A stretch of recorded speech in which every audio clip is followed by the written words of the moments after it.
அன்பில் மகேஷ் பொய்யாமொழி கல்வித்துறை அமைச்சர்லாம் நிக்கிறாங்க. தளபதி ஒரு 3ஆம் வகுப்பு படிக்கின்ற அந்த அறைக்கு போறாரு.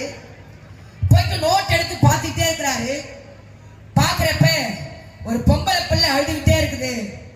தளபதி கையெழுத்து போறதை நிப்பாட்டிட்டு அந்த பொம்பளை பிள்ளை கையில போய் நிக்கிறாரு எதிர்த்த மாதிரி.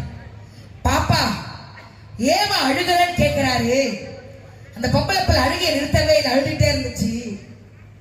பாப்பா ஏமா அழுகுற, உனக்கு என்னமா வேணும், உனக்கு புக்கு வேணுமா, நோட்டு வேணுமா, பென்சில் வேணுமா, ரப்பர் வேணுமா, உனக்கு என்ன வேணும் சொல்லுமா, தர சொல்றேன்னு கேட்கிறாரு.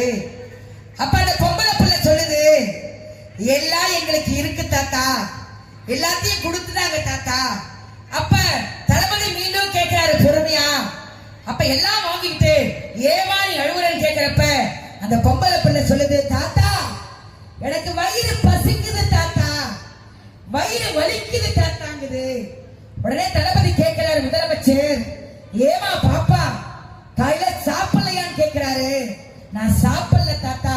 உனக்கு அப்பா அம்மா இல்லையான்னு கேட்கிறாரு. இருக்காங்க தாத்தான்னு சொல்லுது. ஏமா அம்மா சமைக்கலையான்னு கேட்கிறாரு. அப்ப அந்த பாப்பா சொல்லுது, தாத்தா எனக்கு அம்மாவும் இருக்காங்க தாத்தா, அப்பாவும் இருக்காங்க.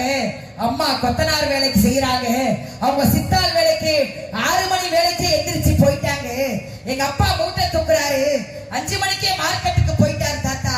பழைய சோறு இல்ல தாத்தா, தண்ணி ஊத்தி வைக்கல தாத்தா அந்த பொம்பளை பிள்ளை சொல்லுது.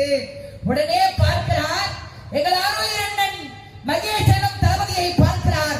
2 பேரும் பார்த்து கொண்டு உடனே முதலமைச்சர் அறிவிக்கிறார், அதிகாரி அழைக்கிறார், இனிமே தமிழ்நாட்டு பள்ளிகளே என் சகோதரி பெற்ற பிள்ளைகள், என் தாய்மார்கள் பெற்ற பிள்ளைகள், கூலி வேலைக்கு செல்லக்கூடிய என் சகோதரி பெற்ற பிள்ளைகள் பட்டினியாக வரக்கூடாது என்று சொல்லி இன்றைக்கு